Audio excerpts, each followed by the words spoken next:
once again, welcome back to the channel Your Sunday Tutor. I hope you all are doing very well. मैं भी बहुत अच्छी हूँ.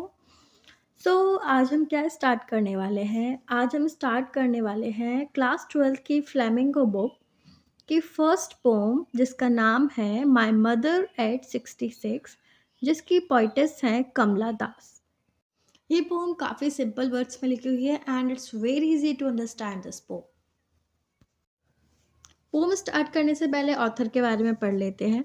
ये जितना भी टेक्स्ट आपको पूरे वीडियो में देखने को मिलेगा वो आपकी बुक से लिया गया है ताकि कोई कंफ्यूजन क्रिएट ना हो और आप इजीली उसको समझ सकें. ऑथर के बारे में पढ़ते हैं. कमला दास. She was born in Malabar, Kerala. She is recognized as one of India's foremost poets. Her work are known for their originality, versatility, and the indigenous flavor of the soil. Kamala Das has published many novels and short stories in English and in Malayalam under the name Madhvi Kuti. Madhvi Kuti is her pen name. Some of her works in English include the novel Alphabet of Lust 1977, a collection of short stories Padmavati, The Harlot, and the other stories 1992. In addition to 5 books of poetry, she is a sensitive writer who captures the complex subtleties of human relationships in lyrical idiom. My Mother at 66 is an example. The poetess Kamala Das basically Kerala में born हुई हैं 1934 में और उनकी death हुई है 2009 में. ये काफ़ी पहले की पोइट्स हैं जो आप जानते हैं ना, काफ़ी पहले के पुराने होते हैं. फॉरमोस्ट पोएट्स जो होते हैं हमारी फॉरमोस्ट पोएट हैं और इनका जो पेन नेम है वो है माधवी कुट्टी. ये स्टोरीज़ जो इनकी कुछ नॉवेल्स हैं, स्टोरीज़ हैं, वो इंग्लिश में है, साथ के साथ मलयालम में भी इन्होंने लिखी हुई हैं. इनकी जो पर्सनैलिटी है वो ये काफ़ी इमोशनल हैं, सेंसिटिव हैं, ब्यूटीफुल हैं और बोल्ड भी हैं. तो ये जो इनकी जो पोम्स का सब्जेक्ट होता है ना, वो इन्हीं की पर्सनैलिटी की तरह होता है. ये बहुत सेंसिटिव कंटेंट लिखती है, सेंसिटिव नॉवेल्स, पोम्स लिखती हैं. तो माई मदर एट 66 उसी की तरह एक सेंसिटिव पोम है. इनका ऐसा है कि जब भी ये कोई पोम लिखती हैं या फिर कोई भी सब्जेक्ट सोचकर जो इनकी इनर फीलिंग्स होती हैं, उनको ये डिस्क्राइब करती हैं. जनरली एग्ज़ाम्स में आपसे ऑथर के बारे में डिटेल में कोई भी क्वेश्चन नहीं पूछा जाता है. बस आपको उसके बारे में बेसिक चीज़ें पता होनी चाहिए, जैसे नेम हो गया, बॉर्न प्लेस हो गया, बॉर्न ईयर हो गई, कुछ नॉवेल्स हो गई जो पोम आप पढ़ रहे हैं या फिर नॉवल पढ़ रहे हैं उससे अलग कुछ उनकी लिखी हुई पोम्स पता होनी चाहिए. बाकी आपसे डिटेल नॉलेज नहीं मांगी जाती है. अब हम अपनी पोम स्टार्ट करते हैं. Driving from my parents' home to Cochin last Friday morning, I saw my mother beside me dozed, open mouthed, her face ashen like that of a corpse, and realized with pain that she was as old as she looked. But soon put that thought away, and she looked out at young trees sprinting. Poem कहाँ से start होती है कि जो हमारी poet's हैं वो अपने पेरेंट्स के घर से जा रही होती हैं कोचिन एयरपोर्ट की तरफ. और ये कब की बात होती है? फ्राइडे मॉर्निंग की. हमारी पोइटस कार में बैठकर कोचिन एयरपोर्ट की तरफ जा रही होती हैं फ्राइडे मॉर्निंग में और उनकी मदर उनके साथ कार में बैठी हुई हैं. तो वो देखती हैं कि उनकी जो मदर है उनके साइड में बैठी हुई सो रही हैं और उनका जो माउथ है वो खुला हुआ है. और वो एक क्या होता है ना, बड़े बूढ़े लोग होते हैं कि उनको नींद आ जाती है कभी भी, या फिर यंग भी होते हैं जब हम कहीं ड्राइव पे जाते हैं या फिर ट्रैवल करते हैं, हम लोग थक जाते हैं तो हमें छोटा सा नींद का झटका लगता है ना. डॉज मतलब होता है शॉर्ट नैप, यानी कि शॉर्ट नैप जब हम लेते हैं तो उनकी मदर को ऐसी गाड़ी में बैठे बैठे नींद का झटका लग गया है, वो छोटी सी नींद ले रही हैं और वो देखती हैं पोइटस कि उनकी मदर सो रही है और उनका जो माउथ है खुला हुआ है और उनका जो चेहरा है बिल्कुल राख की तरह हो रहा है. Ashen like that of a corpse का मतलब है बिल्कुल राख जैसी होती है, राख की तरह उनका चेहरा हो रहा है. इतने ज़्यादा रिंकल्स हैं उनके चेहरे पे. हमें अपने पेरेंट्स से इतनी ज़्यादा अटैचमेंट होती है ना कि टाइम के साथ हमें पता है सबको सबकी एक ना एक दिन डेथ होनी है. जब हमारे पेरेंट्स ओल्ड होते जाते हैं तो हमें कहीं ना कहीं ये लगा रहता है कि कभी कुछ इनको हो ना जाए, हेल्थ इश्यूज़ हो जाते हैं. तो उसी तरह ना पोइट्स जो पोएटेस हैं उनको भी पेन फ़ील हो रहा है। पेन के साथ वो जैसे ही सडनली अपनी मदर को देखती हैं इस हालत में, रिंकल्स इतने ज़्यादा चेहरे पर, ओपन माउथ, तो वो देखती हैं कि जो उनकी मदर हैं वो बहुत ज़्यादा बूढ़ी हो चुकी हैं और जो उनकी एज है 66 उनकी एज है और वो जो उनकी एज है वो उनके चेहरे से बिल्कुल पता चल रही है।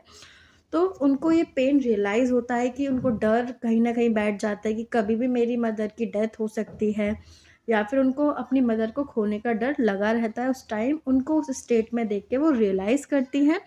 फिर वो सडनली कार से अपना चेहरा बाहर निकालती है, विंडो की तरफ देखती हैं और उस नेगेटिव थॉट को अपने दिमाग से निकालने के लिए वो विंडो की तरफ देखने बाहर की तरफ लग जाती हैं। Put that thought away and looked out at a young tree sprinting. तो पोएटस जब इस थॉट को अपने माइंड से निकालने के लिए विंडो से बाहर देखती हैं तो वो देखती हैं कि जो यंग ट्रीज़ हैं वो स्प्रिंटिंग कर रहे हैं। लाइक यंग ट्रीज़ हैं, कुछ ट्रीज़ ग्रो हो रहे हैं या फिर यंग ट्रीज़ हैं वो हरे भरे ट्रीज़ हैं, बहुत ज़्यादा ग्रीनरी है वहाँ पे, फ्रेश फ्रेश ट्रीज़ हैं। तो कार उनके बहुत ज़्यादा फास्ट चल रही है, तो जब कार फास्ट चल रही होती है हम बाहर देखते हैं विंडो से, कभी आपने देखा हो, तो ऐसा लगता है जो बाहर का जो भी कुछ हमें दिख रहा है वो पीछे की तरफ जा रहा है। तो कार इतनी फास्ट है कि जो ट्रीज़ हैं वो पीछे की तरफ जा रहे हैं, बिल्कुल फ्रेश ट्रीज़ हैं, न्यू ट्रीज़ ग्रो कर रहे हैं या फिर हरे-भरे ट्रीज़ हैं। तो वो कंपेयर करती हैं ट्रीज़ को और अपनी मदर को। स्प्रिंटिंग का मतलब होता है shooting out of the ground. तो वो देखती है कि एक तरफ जो ट्रीज़ हैं वो पीछे की तरफ जा रहे हैं, ग्रो कर रहे हैं, फ्रेश हैं, हरे-भरे हैं और दूसरी तरफ जो उनकी मदर हैं, बिल्कुल ऐसा लग रहा है बिल्कुल डेड लाइक बॉडी है, एक डेड बॉडी है, बिल्कुल रिंकल्स भरे हुए चेहरा, बिल्कुल पीला चेहरा, राख की तरह, कोई फ्रेशनेस उनके चेहरे पे नहीं है, कोई हैप्पीनेस नहीं दिख रही है। तो वो उस चीज़ को कंपैरिज़न कर रही हैं। And the married children spilling out of their home. Spilling का मतलब होता है to move out in a great number. तो वो देखती हैं कि बहुत सारे बच्चे इतने ज़्यादा खुश हैं, अपने घरों से बाहर आ रहे हैं, आके खेल रहे हैं, उनके चेहरे पे इतनी ज़्यादा फ्रेशनेस है, वो इतने ज़्यादा खुश हैं, एन्जॉय कर रहे हैं, इतने एनर्जेटिक हैं।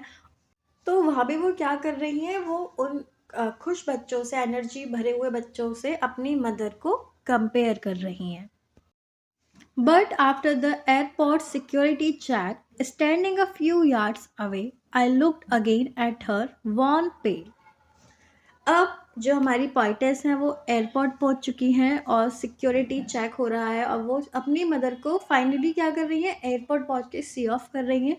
सिक्योरिटी चेक के थ्रू वो आगे बढ़ती हैं और वो बस कुछ ही कदम चलती हैं, तो वो कुछ कदम आगे चल के फिर से पीछे मुड़ के अपनी मदर को देखती हैं और वो क्या देखती हैं कि जो उनकी मदर का फेस है वो बिल्कुल वॉर्न हो रहा है, बिल्कुल पेल है। वॉर्न का मतलब होता है कलरलेस, यानी कि बिल्कुल जैसे बुज़ुर्ग लोगों का चेहरा हो जाता है, उनकी मदर का फेस बिल्कुल कलरलेस है, कोई फ्रेशनेस नहीं है, बहुत ज़्यादा रिंकल्स है और बिल्कुल पेल येलो, बिल्कुल पेल येलो बोलते हैं ना कि पीला चेहरा पड़ जाता है, बिल्कुल उनकी मदर का चेहरा ऐसा हो रहा है। पेल एज लेट विंटर्स मून। और उनको अपनी मदर का चेहरा कैसे दिखता है, बिल्कुल पेल दिखता है, लेट विंटर्स मून की तरह। जो विंटर्स ख़त्म होने वाली होती हैं तो जो मून होता है वो कम्प्लीटली नहीं दिखता, वो धुंध के अंदर, फॉग के अंदर छिप जाता है, मतलब थोड़ा थोड़ा दिखता है, फॉगी दिखता है, मून कम्प्लीटली हमें नहीं दिख पाता। तो वो अपनी मदर का चेहरा उसी तरह दिख रही हैं कि वो रिंकल से इतना ज़्यादा भरा हुआ है कि क्लियरली नज़र नहीं आ रहा, उनके फेस पर कोई ग्लो नहीं है, कोई लाइट नहीं है, कोई चार्म नहीं है। तो वो अपनी मदर के चेहरे को बिल्कुल पेल देखती है, लेट विंटर्स मून की तरह। And felt that old familiar एक माई चाइल्डहुड्स फियर। वो फिर क्या देखते हैं कि उनको जब वो अपनी मदर का wan pale late winter's moon की तरह चेहरा देखते हैं ना, तो उनको वो एक फैमिलियर एक याद आता है। एक होता है पेन, वो एक जाना पहचाना सा दर्द महसूस होता है जो उन्होंने बचपन में भी महसूस किया था। हो सकता है वो बचपन में अपनी मदर से अलग हो गई हों, अपार्ट हो गई हों, आगे पढ़ने के लिए, फर्दर स्टडीज़, जॉब वगैरह के लिए, जो भी हुआ होगा। तो उनको वो बचपन में जो पेन महसूस हुआ था जब वो अपनी मदर से दूर गई थी, तो उनको वही फ़ैमिलियर पेन महसूस हो रहा है अपनी मदर से अलग होने का। But all I said was see you soon Amma. जो पोएटेस है वो केरला में बॉर्न हुई हैं, तो हो सकता है वहाँ पे मदर को अम्मा बोलते हो, तो वो उन्होंने कुछ नहीं बोला, इतना सब महसूस फ़ील करने के बाद भी वो बस क्या बोलती हैं, सी यू सून अम्मा। अपनी मदर को बोलती है सी यू सून कि हम फिर मिलेंगे, and all I did was smile smile and smile. वो बस क्या करती हैं, मुस्कुराती हैं मुस्कुराती हैं और मुस्कुराती हैं। स्माइल स्माइल एंड स्माइल यहाँ पे 3 बार यूज़ हुआ है, उसका अब क्या मतलब है देखते हैं। सो द फर्स्ट स्माइल, पहली बार जब उन्होंने स्माइल किया उसका मतलब ये था कि जब उनको रियलाइजेशन हुआ, क्या रियलाइजेशन हुआ था, वो फैमिलियर एक, वो फैमिलियर पेन रियलाइज़ हुआ अपनी मदर से अलग होने का, और दूसरा क्या रियलाइज़ हुआ कि उनकी मदर अब बहुत ज़्यादा ओल्ड हो रही हैं और उनकी डेथ कभी भी हो सकती है। और यहाँ पे तो फर्स्ट स्माइल था हमारा रियलाइजेशन का। नाउ सेकंड, सेकंड स्माइल था ब्रेव फ्रंट का। लाइक वो उस फैमिलियर एक से वो जो डर था उनके अंदर कि उनकी मदर बहुत ज़्यादा बूढ़ी हो चुकी है, उनकी डेथ कभी भी हो सकती है, उससे ओवरकम करने के लिए अपनी मदर को सामने ब्रेव फ्रंट बन रही थी, बहुत ज़्यादा अपने आप को ब्रेव दिखाने के लिए वो स्माइल करती हैं, ओवरकम करने के लिए उस चीज़ से। थर्ड था होप के लिए कि अपनी मदर से दोबारा मिलने की होप। लाइक उनको ये लग रहा था, तीसरा स्माइल इसलिए किया कि मैं शायद अपनी मदर से फिर मिल सकूं, तो वो थर्ड था स्माइल होप के लिए। तो पहला स्माइल था रियलाइजेशन के लिए, सेकंड था ब्रेव फ्रंट के लिए, और तीसरा था hope of seeing her mother again. यहाँ पर हमारा पोम का एक्सप्लेनेशन ख़त्म होता है, और आई होप आपको ये समझ आया होगा अच्छे से। और अब हम देखते हैं इस पोम के पोएटिक डिवाइसेस या फिर लिटरेरी डिवाइसेस या फिगर ऑफ स्पीच, कुछ भी कह सकते हैं, क्या है। पोएटिक डिवाइस देख लेते हैं। इस पोम में आपके 6 पोएटिक डिवाइसेस हैं। First is her face as like that of a cops.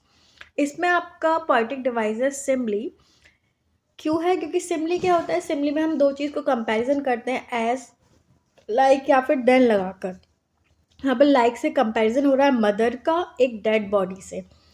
उसके बाद है as a late winter's moon. यहाँ पे भी हमारा एज लगाकर क्या हो रहा है, कंपैरिजन हो रहा है मदर का किससे, लेट विंटर मून से। तो यहाँ पे भी हमारा सिमली है। The third one is the married children spelling. यहाँ पे भी क्या है, कंपैरिजन है, लेकिन ये क्या है, ये मेटाफर है, क्योंकि ना इसमें एज है ना लाइक है ना फिर देन है, इसमें एक डायरेक्ट कंपैरिजन हो रहा है, इसलिए यहाँ पर है मेटाफर। मैरी चिल्ड्रन का किससे कंपैरिजन हो रहा है, मदर से कंपैरिजन हो रहा है। फोर्थ है ट्रेस स्प्रिंटिंग। इसमें है आपका पर्सोनिफिकेशन। पर्सोनिफिकेशन होता है जब हम किसी ह्यूमन एक्टिविटी को, किसी भी ऑब्जेक्ट या एनिमल को या थिंग को डिस्क्राइब कर देते हैं, उसको दे देते हैं। जैसे ट्रीज स्प्रिंटिंग, स्प्रिंटिंग का मतलब है चलना या फिर दौड़ना। अब ट्रीज तो ना चल सकते हैं ना दौड़ सकते हैं, तो यहाँ पे हमारा personification. Now the fifth one is smile smile and smile.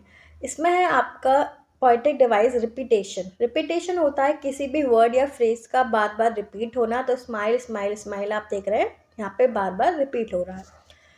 Last है आपका सिक्स्थ, वो है आपका ऑलिट्रेशन। एलिट्रेशन क्या होता है, जब कोई भी कॉन्सोनेंट साउंड बार बार रिपीट हो उसके स्टार्टिंग में। जैसे यहाँ पे आप देख सकते हैं माय मदर, एम और एम दोनों का यहाँ पे बिगनिंग में दोनों वर्ड के में कॉन्सोनेंट साउंड का यूज़ हो रहा है। और जैसे डैट, थॉट, तो इसमें भी डेट में भी आपका टी है और थॉट में भी टी है स्टार्टिंग के बिगनिंग में। और एक है आपका ये लास्ट वाला, आई सेड वो सी यू सून अम्मा। सी और सून इसमें भी दोनों में आपका कॉन्सोनेंट साउंड है और स्टार्टिंग के वर्ड्स में इसका बिगनिंग में आ रहा है, तो यहाँ पे आपका एलिट्रेशन है। यहाँ आपके पोएटिक डिवाइसेस भी ख़त्म होते हैं। तो आपके पोएटिक डिवाइस कवर हो चुके हैं, सारे पोम का पूरा एक्सप्लेनेशन डिटेल में हो चुका है। आई होप आपको ये समझ आया होगा। और अगर आपको ये वीडियो अच्छी लगती है, if you like it please must share it with your family and friends. Till then see you, bye bye, take care.